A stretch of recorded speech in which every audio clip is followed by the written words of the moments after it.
I often end up with scraps of paper that have colour on them, and I use these as a challenge at the end of each day just to have a little doodle and experiment on. And one of the things I've actually found is quite useful is using negative edge on top of these colours of paper to create a subject. I'm just literally on this one going to do a negative edge to create a white flower, because quite often we all paint a white flower using the white paper as the basis. I find it a lot more interesting to paint the white flower this way.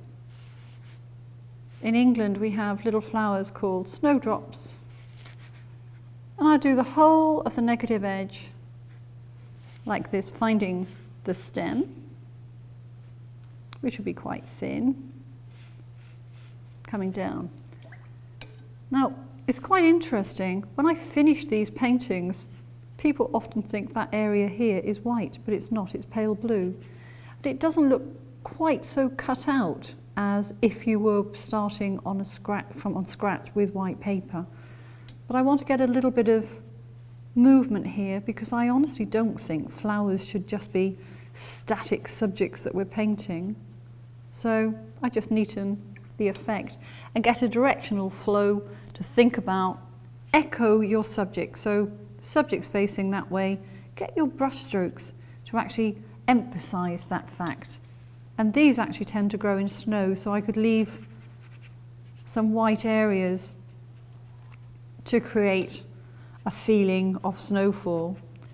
But when you do these negative edges, I've got a really lovely tip. If you just do a negative edge like that, it really does, this is indigo by the way I'm dropping in, but it really does look like a cardboard cutout, and there's nothing worse than that. So try and keep your negative edge just a little bit softer. I can blur that with clean water on one side and let the colour just come in. And that's a very simple negative edge to create a very simple flower shape. Now, you can do this for absolutely anything. I find that quite effective for negative edges, and you could use that for any white subject.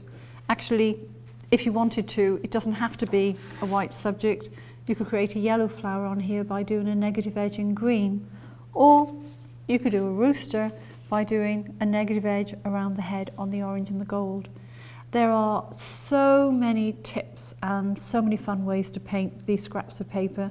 Never throw a piece away, have fun playing on them. Thank you for watching this little film, and if you'd like to see more of my work, you can watch me on Artist Network TV. You can buy my books or films from northlightshop.com, and of course you can see more from me on my website, which is jeanhaines.com. Thank you very much for watching.